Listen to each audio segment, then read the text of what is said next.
निर्भीड निष्पक्ष वृत्तांकनाचा बुलंद आवाज, राजसत्ता न्यूज।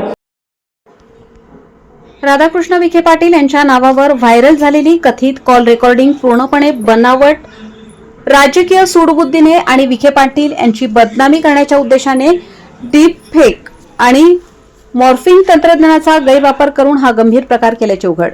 राज्याचे जलसंपदा तथा अहिल्यानगरचे पालकमंत्री नामदार राधाकृष्ण विखे पाटील यांचा आवाज मॉर्फ करून तयार केलेली बनावट ऑडिओ आणि व्हिडिओ समाज माध्यमांमध्ये पसरवून लोकांमध्ये संभ्रम आणि मंत्री विखे पाटील यांची बदनामी केल्याच्या कारणाने निमगाव जाळी तालुका संगमनेर येथील गणेश मारुती डेंगळे याच्यावर लोणी पोलिसांनी गुन्हा दाखल केला आहे।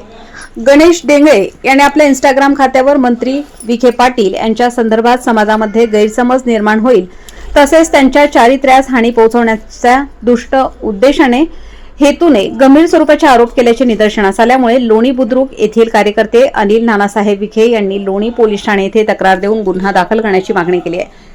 मंत्री विखे पाटील यांच्या राजकीय विरोधकांशी संगनमत करून तयार करण्यात आलेली पोस्ट विखे पाटील यांचे समर्थक आणि त्यांच्या विरोधी गटामध्ये तसेच दोन समाजांमध्ये द्वेषाची भावना वाढवून शत्रुत्व निर्माण करण्याच्या उद्देशाने तयार केली असल्याने त्याच्यावर कारवाई करण्याची मागणी अर्जामध्ये केली होती।